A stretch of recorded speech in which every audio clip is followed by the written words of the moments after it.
will not win the war. My embrace, you know me not. I shall not stop until I have won the war. And your majesty, with all of the coin you have lost to me today, I may be able to buy a beautiful new gown. How nice for you. Is your role, I believe, your majesty? Yes. Fine!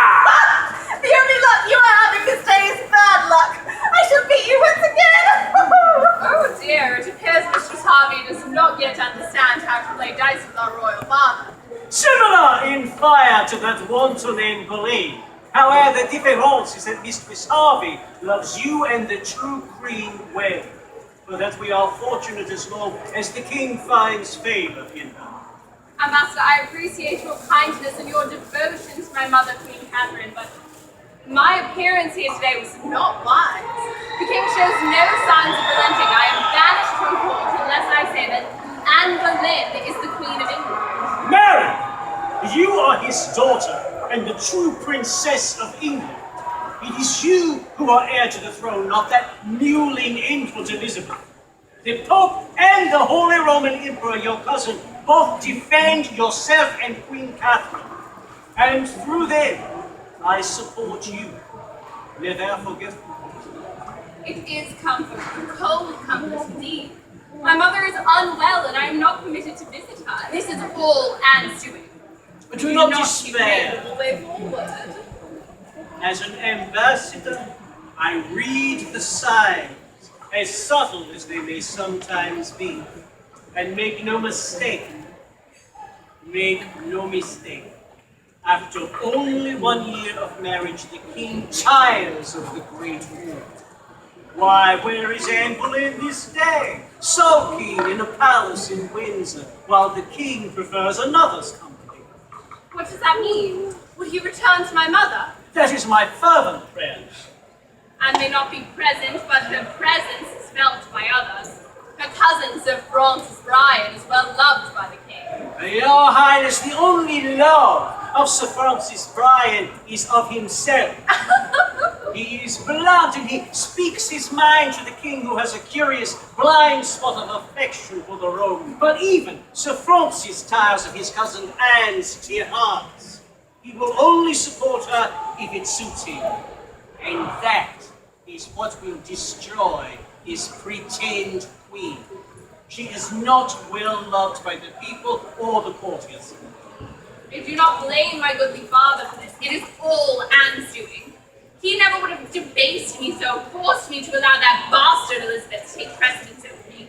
It is as if he is bewitched or enchanted. Precisement! The word exact, enchantment. And there is always an antidote to end of enchantment. And we shall find it, you and I. Oh, I am bored! How could you sit contentedly with the needle and thread on a festival day? I do not mind, Mistress Stanhope. I take pleasure in my embroidery. Well, I must admit you are quite good at it. Mine is simply horrid. Queen Anne said the black work I did on a shirt looked as if a 3-year-old stitched it. With his feet. Well, that is a terrible thing to say. Well, in fairness, it was terrible work. I know where my talents lie, and it is not in a needle and thread. Where do your talents lie? Oh, in my intellect, my boldness. You know who else is smart, handsome, and bold like I am? Who? Your brother, Edward. Both of my brothers are admirable men. I find Edward to be very attractive. Luckily for me, his wife Catherine scandalized everyone by having an affair with her father-in-law. Oh my, your father. Potentially making Edward's sons actually his half-brothers. Ew, how does that work? And then Catherine was sent to a convent and conveniently died this year. I think that is unfortunate, not convenient. Oh, yes, unfortunate from your perspective, mayhaps, but for me it is lucky. I shall make no secret of my adoration for your brother.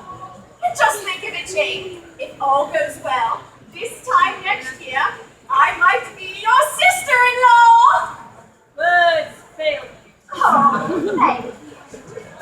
You have a secret admirer, brother. Hardly a secret. Even the man cooking the meat on a steak knows of Mistress Anne Stanhope's intentions. She is an attractive woman. Brother, she is indeed, Thomas, and our interest is mutual. I'm glad. He deserves some happiness. And what of you, Thomas? Have any of the young ladies caught your eye this day? Oh, many have caught my eye, but none my heart. I feel a bachelor. I feel the same. But you are married, cousin. Please don't remind me. Thomas, a lesson. A man should never wed in haste. Unless you have found the perfect woman. This talk of marriage brings us to the reason for our visit today. Francis, have you any thoughts of a suitable gentleman to make our sister Jane a bride? Aye, and I've settled on a goodly match. Excellent. Settled on a viscount until an hour ago. Viscount? How Jane moves up in the world. But events here in the Harvest Festival have made me realize that Jane may aim higher than a viscount. You are getting warmer. A duke, warmer still. What is above a duke? You would have her enter a convent and be a bride of God. No, I know that Jane desires a husband and children. A foreign prince, then. A foreign prince, our Jane.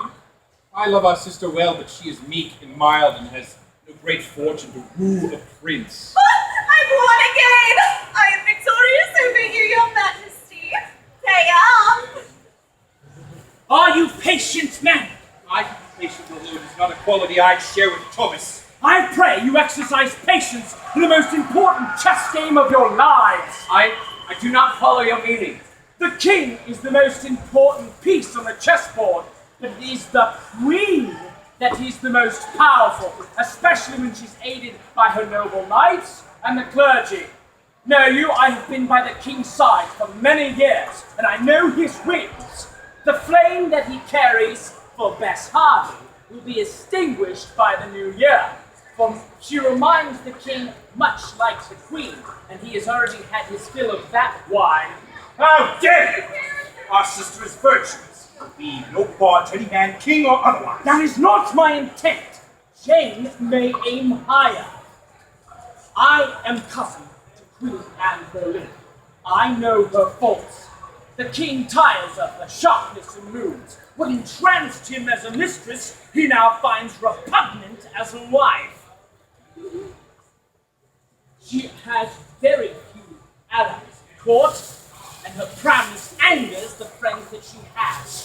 But if the king rids himself of her, will he not return to Queen Catherine? The Dowager Princess!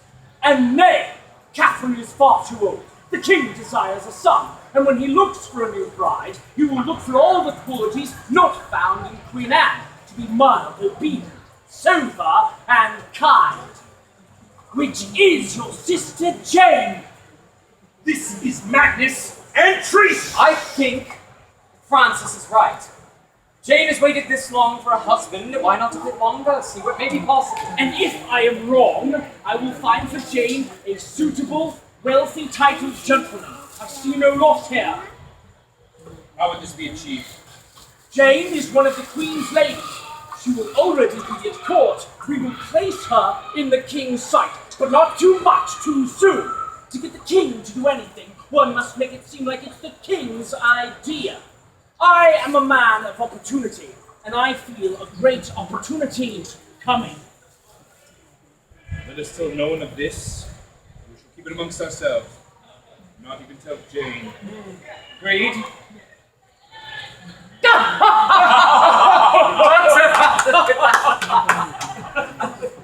must imagine Sir Francis and the Seymour brothers speaking about with such earnest. Planning tonight's entertainment of cards and wagering, I suppose. I feel there is more substance than that. Your Royal Highness would make an admirable ambassador. Because I am nosy. Nay, because you are observant. Come, we cannot overhear from this distance, and we have been golden while aim will be missed. I fear we cannot be missed at all.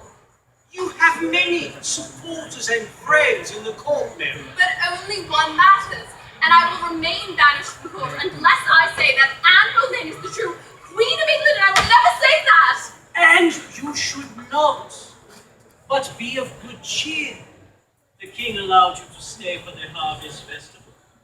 I believe the influence of this all-in woman is fading. Never doubt his love. Now, with your head held high, let us return and remind thee of the royal princess. Care for another round, Your Majesty? Nay, we do not wish to play with you anymore. Your Majesty, look, smiles on me this day. Do not be petulant. We are not petulant. We are never petulant! Of course not, Your Majesty. Now, what can be keeping the mayor? He had some sort of diversion scheduled before the feast. Here! We are here, Your Grace! Finally! It was getting too tiresome waiting. Were you not bored, Sir Edward? Yeah, I could never be bored with you, mistress. Forgive us, Your Majesty! It is unconscionable to make you wait! What kept you? The entertainment. So that is true, but 'tis an entertainment like no other. Your Majesty, lords and ladies, direct from the wilds of Shropshire, I present Old Tom Parr, the oldest man in the world. I said the oldest man in the world, class. So where is he? I don't know, he was right behind us. Walking with Dr. Carson Ripley, who has a wonderful new scientific piece of equipment. An age verifier. And it works too. Simply amazing. He tried it on me and it was right. I'm 29. Yes, dear. Well, we'll have Carson check the calibration on that thing before we try it on old Tom. So, what other entertainment have you while we wait? There's an entire harvest festival. Did you not get a program at the gate? For the king, man! Not the common peasant, for the king only. I thought that was my best Harvey was here.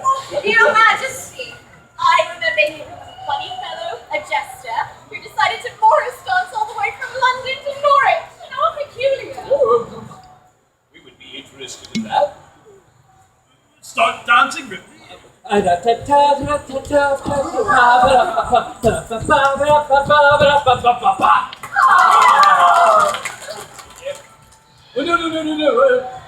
Keep dancing until Old Tom Parr arrives.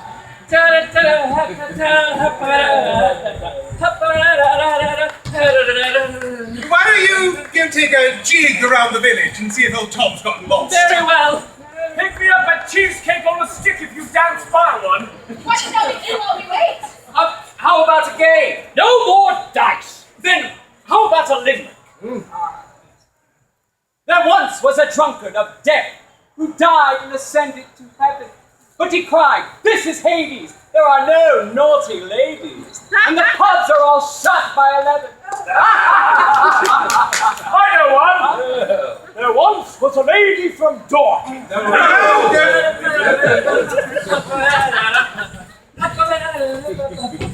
Any sign of them? Nope.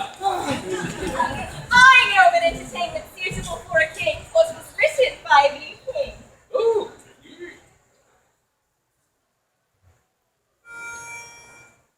Last time we could company, I loved and sharpened till I died. Lord, you will, but none deny. So God be pleased, us live with life. I pass dance, sing and dance, my heart is set. Or goodly sport for my comfort, who shall be led? Youth must have some dalliance, of good or ill some pastimes. Company methinks them best, all thoughts and fancies to digest. Idleness is chief mistress, our vices all. And who can say but mirth and play is best of all?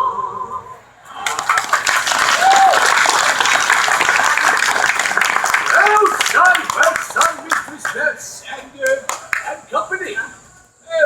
Mr. Seymour, do you not sing as your elder brothers do? I love love music, Your Majesty. It sings for mine own enjoyment, and unaffordable singing under the gaze of so many. Jane has a lovely singing voice, simply enchanting. We'd love to hear it. Oh, it would be a disappointment after Mistress Harvey's performance. I could not. I am not so rash. Perhaps some other time. I would be honored, Your Majesty. Your sister needs little instruction on wooing the king. She is clever. I am oh, God. Oh,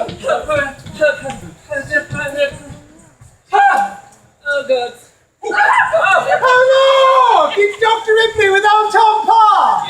Here we are. Sorry for the delay, Your Majesty, but he does not move as quickly as he did when he was 125. Huzzah for the king! Long live Richard III! Oh, man! The king is Henry! Long live Henry IV! The Eighth! Henry the Eighth! What happened to VI, and VII?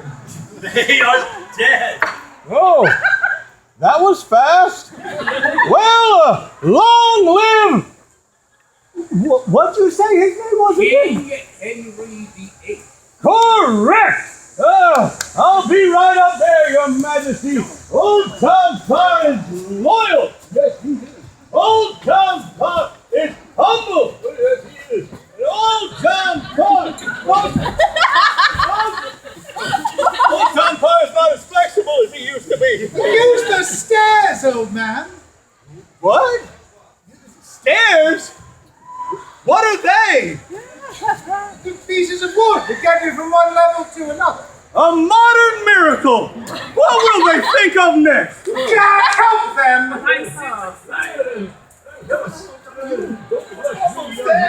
Come on, Tom. You can do it. What happened? Wait, I'm getting a cramp. Dr. Luce on your grip. All right.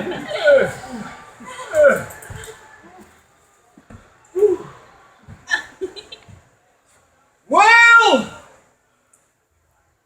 it was nice meeting all of you, but I gotta go. You just got here! I did? Your Majesty. Come on.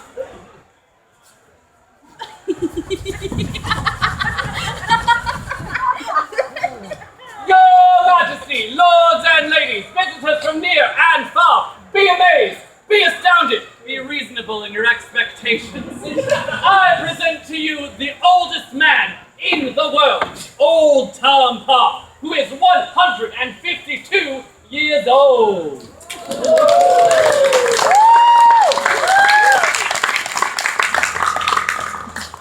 Oh, hide the silver! It's the Vikings again! Oh, nay, Old Tom! You are in Revel Grove. What? Where? Wait a minute! This is not my beautiful house! This is not my beautiful wife! And I may be wondering, how did I get here? You walked from Shropshire for an audience with the king. Long live King Edward! Tis King Henry. Oh, Tom, and you are here in Revel Grove to meet the king. An honor, Your Majesty!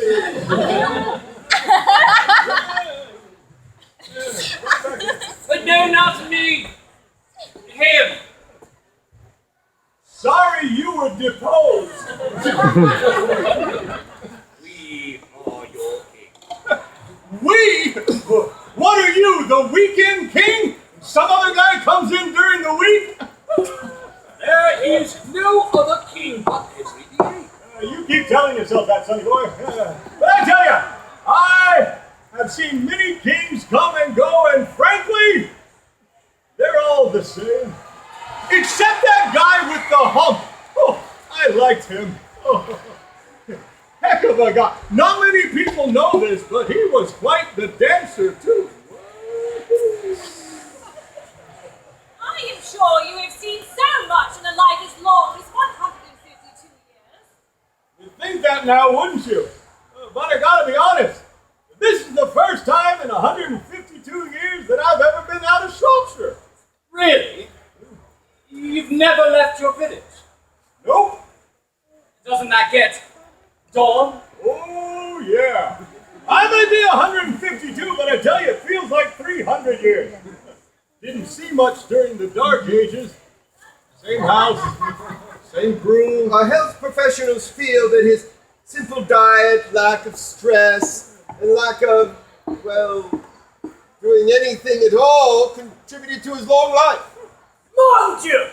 You must have done something interesting in 152 years. You sound foreign. I can't abide foreigners. Must be from Oxford. What wisdom have you gained? Well, it all comes down to good socks. Good socks hardly seems the secret to life. You ever had a pair of socks slide down into your shoes and bunch all around your toes? Ruin your day. You wear a bad pair of socks for 80 years and then you get back to me. I tell you, I'd take a proper fitting pair of socks over 100 pounds any day. Were you married?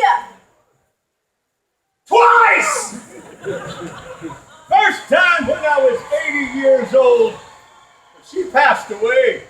God rest her soul. Pretty young thing. Only 94. The second time when I was 122. Blood for punishment, I suppose. Nay, marriage is a wondrous institution. If you want to be institutionalized, oh, a classic. Oh, that joke goes all the way back to the 1320s. First told by King Edward II. Heck of a guy. Shame about the hot poker. Did you ever have a great love? Are you offering? Sir, what do you take me for? Well, let's see. I got a shilling, a green button, and a honey stick. Oh, will that do it? Yeah. Hey, I may be 152, but I got moves that'll remind you of 120. Oh, sir, I've never been so insulted. Really? That is surprising. Old Tom, you, what entertainment will you do for the king? God save King Richard! For King Henry. Oh, Tom, what have you prepared? Well, breathing mostly. I apologize, Your Majesty. 'Twas my idea to bring Old Tom, and clearly that was a mistake. Yea, Master Ripley. We are intrigued. Imagine living to be 152 years old. 'Tis wondrous. Think of the history, the adventure, love and the heartbreak, changes and advancements. Oh, Tom, Yeah. what have you done greater than any other man? Well, I am a man of modest means and simple taste, Your Majesty. But if I had to think of it, the most memorable thing happened to me when I was 100 years old, and I was put in the village stocks as penance for my affair. You have an affair at 100, but there is a future for us all. I'm not proud of it, young man, but I'm not so ashamed of it either. When I look back on my life, I don't have much to regret. But when I think on it, it's the things that I didn't do that I regret far more than the things I did. Very profound. Of course, I can barely remember what happened last week, let alone 75 years ago, so that helps. Can't regret what you can't remember. Oh, Tom, you shall be the guest of honor at a feast this evening.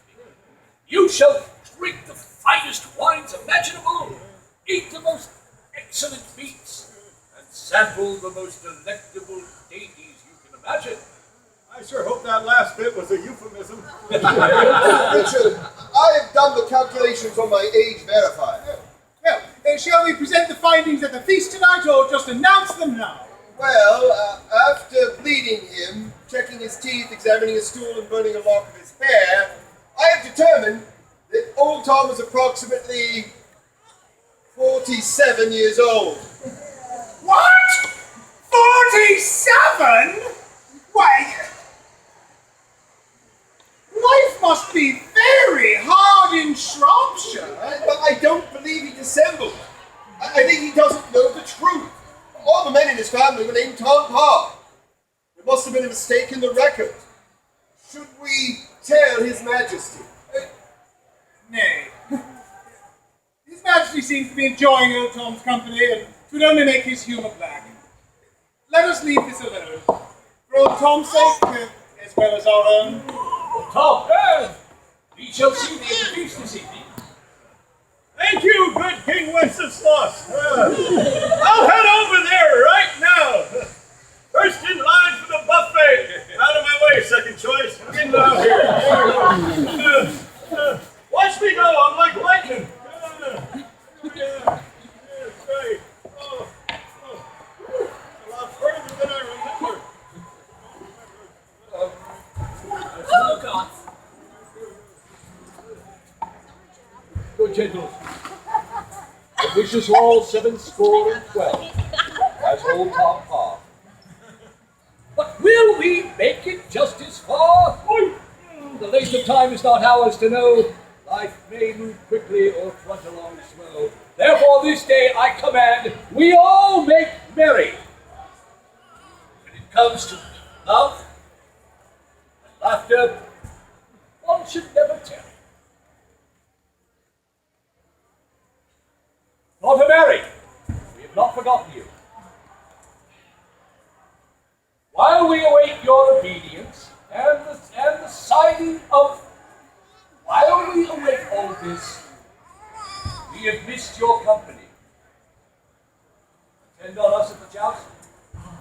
Thank you, Your Majesty. Excellent, Your Majesty. All is well. To the joust. I shall give my favours to Sir William. Yes, I'm certain you will. Shall we? Your Majesty. Aye? What of me? What of it? I am certain that Sir Francis will escort you, my dear. My pleasure, Your Majesty. Mistress Harvey. Good gentles, join us at the joust. We are away. May God save you all. 3 cheers for His Most Royal Majesty. Hip hip. Huzzah! Hip hip. Huzzah! Hip hip. Huzzah!